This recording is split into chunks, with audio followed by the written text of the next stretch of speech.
YCP అధ్యక్షుడు CM YS Jaganmohan Reddy 3 నియోజకవర్గాల్లో ఎన్నికల ప్రచారం నిర్వహించనున్నారు. కాసేపట్లో గుంటూరు లోక్సభ స్థానం పరిధిలోని మంగళగిరిలో ఉన్న పాత బస్టాండ్ సెంటర్లో జరిగే ప్రచార సభల్లో సీఎం జగన్ పాల్గొంటారు. మధ్యాహ్నం 12:30 చిత్తూరు లోక్సభ స్థానం పరిధిలోని నగరి నియోజకవర్గం పుత్తూరులో ఉన్న కార్వేటి నగరం రోడ్ కాపు వీధి సర్కిల్లో జరిగే సభలో సీఎం పాల్గొంటారు.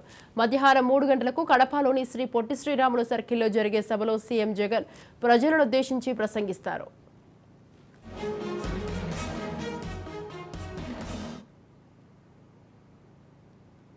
రైట్, ఈ విషయంపై పూర్తి సమాచారం అందించడానికి మా ప్రతినిధి రమేష్ ఫోన్ లైన్ లో ఉన్నారు. రమేష్, చెప్పండి, మరి కాసేపట్లో అయితే సీఎం వైఎస్ జగన్మోహన్ రెడ్డి అయితే 3 నియోజకవర్గాల్లో ఎన్నికల ప్రచారం నిర్వహించున్నారని తెలుస్తోంది. దీనికి సంబంధించి మీ దగ్గర ఉన్న అప్డేట్స్ ఏంటి?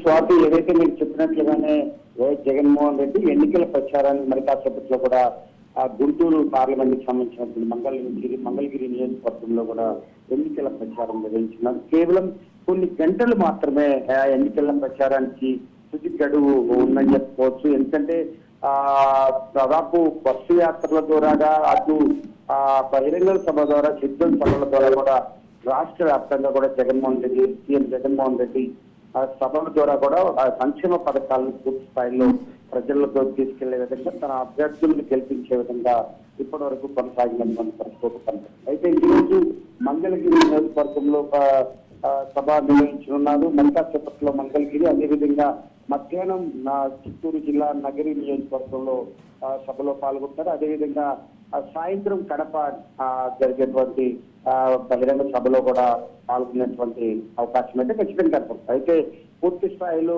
మాటల యుద్ధం కొనసాగుతుంది. అటు టీడీపీకి సంబంధించి, కూటమికి సంబంధించి, అటు వైఎస్ జగన్మోహన్ రెడ్డికి సంబంధించినటువంటి మాటల యుద్ధం అయితే కొనసాగుతున్నటువంటి పరిస్థితి కనపడుతుంది.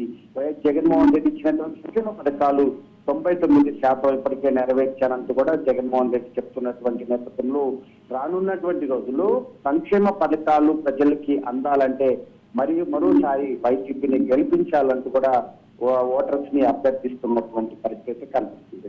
ఇదే క్రమంలో కూటమి కూడా తీవ్ర స్థాయిలో కూడా విమర్శలు కురిపిస్తున్నటువంటి పరిస్థితి కనపడుతుంది. చంద్రబాబు నాయుడుకి సంబంధించినటువంటి కూటమి కానీ, అటు పవన్ కళ్యాణ్ బీజేపీకి సంబంధించినటువంటి కూటమి అభ్యర్థులు, అధినేతలు కూడా తీవ్ర స్థాయిలో కూడా వైసీపీ పైన విమర్శలు అయితే జరుగుతున్నటువంటి పరిస్థితి కనపడుతుంది. కనీసం రాజధాని లేనటువంటి రాష్ట్రంగా మార్చినటువంటి వైఎస్ జగన్మోహన్ రెడ్డికి అభివృద్ధి, సంక్షేమం జరగాలంటే రానున్నటువంటి రోజుల్లో ఖచ్చితంగా కూటమిని గెలిపించాలి. సంక్షేమ పథకాలతో పాటు అదేవిధంగా రాష్ట్రం అభివృద్ధి చెందాలంటే కూటమి అధికారంలో తీసుకురావాలని చెప్పి కూడా పిలుపునిస్తున్నటువంటి పరిస్థితి కనపడుతుంది. అయితే కొన్ని గంటలు మాత్రమే ఉన్నటువంటి నేపథ్యంలో కూడా ప్రతి నిమిషం అటు ఆయా పార్టీలకు సంబంధించినటువంటి అభ్యర్థులకు కానీ, అధినాయకులకు కానీ ప్రతి మాట కూడా ఓటర్లని అభ్యర్థిస్తూ ఓటు తన వైపు మలుచుకునే విధంగా కూడా మరి ఆయా పార్టీలు చేస్తున్నటువంటి పరిస్థితి కనపడుతుంది. ఈ రోజు చంద్రబాబు పర్యటన కూడా మాచర్లో ఉన్నటువంటి పరిస్థితి కనపడుతుంది. రేపు మధ్యాహ్నం వరకు కూడా అటు ఇద్దరు అధినేతలు ప్రచారం చేయనున్నారని చెప్పుకోవచ్చు. ఇప్పటికే పూర్తి స్థాయిలో ఇరు పార్టీలకు సంబంధించినటువంటి నేతలు కూడా ప్రజల్లోకి తీసుకువెళ్లే విధంగా ఆయా పార్టీలకు సంబంధించినటువంటి పథకాలు, మేనిఫెస్టోలు కూడా పూర్తిగా ముందుకు తీసుకెళ్లే విధంగా కూడా ముందుకెళ్తున్నటువంటి పరిస్థితి కనపడుతుంది. అయితే వైఎస్ జగన్మోహన్ రెడ్డి సభల్లో మాట్లాడుతున్నటువంటి అంశాలని ప్రజల దృష్టికి తీసుకెళ్తున్నారు. గతంలో ఇచ్చినటువంటి మేనిఫెస్టోలో చంద్రబాబు ఎటువంటి నెరవేర్చలేదు. రానున్నటువంటి రోజుల్లో నవరత్నాల పథకాలు కానీ, ఇప్పుడు ఇచ్చినటువంటి కొత్త పథకాలు కానీ, రైతు భరోసా కానీ, ఇన్పుట్ సబ్సిడీకి సంబంధించి కానీ, రైతు భరోసా, అంగన్వాడీ సంబంధించినటువంటి జీతాల పెంపు వ్యవహారం కూడా ఖచ్చితంగా రాబోయే రోజుల్లో చేసి తీరుతామంటూ కూడా వైఎస్ జగన్మోహన్ రెడ్డి చెప్తున్నటువంటి పరిస్థితి. నిన్న డీబీటీ మీద కూడా చాలా వివాదం జరుగుతున్నటువంటి నేపథ్యంలో టీడీపీ అనేక ఫిర్యాదులు చేసినటువంటి పరిస్థితి కాదు. డీబీటీ పథకాలను పూర్తిగా ఆపాలని చెప్పి ఎన్నికల తర్వాతే వదలాలని చెప్పి కూడా ఫిర్యాదు చేసినటువంటి నేపథ్యంలో దానిపైన కూడా కోర్టు కూడా సానుకూలంగా వ్యవహరించినటువంటి పరిస్థితి కనపడుతుంది. ఎందుకంటే సంక్షేమ పథకాలు, పేదవారికి అందేటువంటి పథకాలు ఖచ్చితంగా అటు ఇన్పుట్ సబ్సిడీ కానీ, విద్యా దీవెనికి సంబంధించి కానీ, అటు సబ్సిడీ వ్యవహారం పూర్తి స్థాయిలో ప్రజలకు అందాల్సినటువంటి అనేక సంక్షేమ పథకాలు 4 రకాలకు సంబంధించినటువంటి సంక్షేమ పథకాలు డీబీటీ ద్వారా కూడా అకౌంట్స్ వేయాలని చెప్పి రాష్ట్ర ప్రభుత్వానికి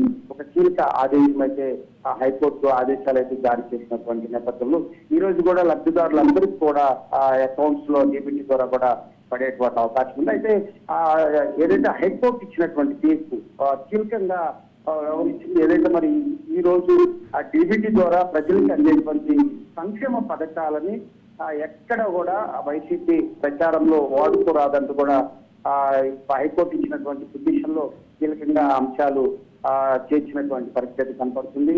ఆ ప్రభుత్వం సంక్షేమ పథకాలు ప్రభుత్వ అకౌంట్ నుంచే డైరెక్ట్ గా లబ్ధిదారుల అకౌంట్ లో వేయాలంటే కూడా ఇప్పటికే హైకోర్టు ఆదేశాలు జారీ చేసినటువంటి నేపథ్యంలో ఆ దిశగానే ఈ రోజు లబ్ధిదారులకి ఫుడ్ సబ్సిడీ కానీ అటు విద్యా దీవెన అటువంటి వ్యవహారం కానీ అటు డ్వాక్రా మహిళలకు సంబంధించినటువంటి సబ్సిడీ కానీ ఇవన్నీ కూడా ఈ రోజు లబ్ధిదారులకు నేరుగా అకౌంట్ లో పడేటువంటి అవకాశం అయితే కనపడుతుంది. అయితే జగన్మోహన్ రెడ్డి అటు ఏదైతే మరి హైకోర్టుకు పిటిషన్ కానీ అటు ప్రభుత్వానికి సంబంధించినటువంటి పెట్టుకున్నటువంటి రిక్వెస్ట్ కూడా మరి సానుకూలంగా హైకోర్టు వ్యవహరించిందని చెప్పుకోవచ్చు. అయితే ఇది కొంత లబ్ధి చేకూరేటువంటి అవకాశం అయితే కనపడుతుంది. అయితే ఏది ఏమైనా రాష్ట్ర వ్యాప్తంగా జరుగుతున్నటువంటి ఎన్నికల వాతావరణం వేడెక్కిందని చెప్పుకోవచ్చు. ఎక్కడ చూసినా కూడా దాడులు ప్రతి దాడులు ముందుకెళ్తున్నటువంటి పరిస్థితి కనపడుతుంది. రాష్ట్ర వ్యాప్తంగా కూడా సంశాస్త్ర గ్రామాలని ఇప్పటికే